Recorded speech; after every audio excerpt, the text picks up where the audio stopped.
பிரான்சின் பிரெனன்ஸ் பகுதியில் குடியேற முயன்ற ஓய்வு பெற்ற தம்பதியினர் அங்குள்ள கடுமையான அரசு நடைமுறைகளால் பெரும் நிர்வாக சிக்கல்களை எதிர்கொண்டுள்ளனர்.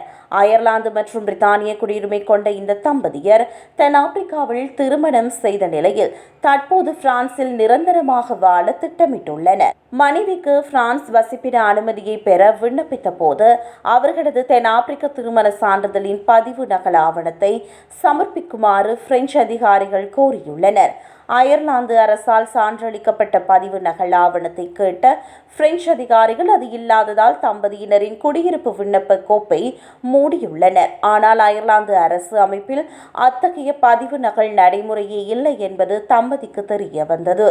ஆனால் அயர்லாந்து அரசு அமைப்பில் அத்தகைய பதிவு நகல் நடைமுறையே இல்லை என்பது தம்பதியினருக்கு தெரிய வந்தது. பிரான்ஸ் நாட்டின் விதிமுறைப்படி வெளிநாட்டு சான்றிதழ்களை பிரெஞ்சு அரசு அங்கீகரித்து மொழிபெயர்ப்பாளரை கொண்டு மொழிபெயர்த்து சட்டப்பூர்வமாக்கப்பட்ட சர்வதேச உண்மைத்தன்மை சான்றை பெற வேண்டும். ஆரம்பத்தில் இதை அறியாத தம்பதியர் தற்போது அந்த சான்றை பெற்றுள்ளனர். இந்த பதிவு நகல் விதிமுறை பொதுவாக வெளிநாட்டில் திருமணம் செய்யும் பிரெஞ்சு குடிமக்களுக்கு மட்டுமே பொருந்தும். ஐரோப்பிய ஒன்றிய குடிமக்களான தங்களுக்கு இது பொருந்தாது என பாதிக்கப்பட்ட தம்பதியினர் வாதிடுகின்றனர்.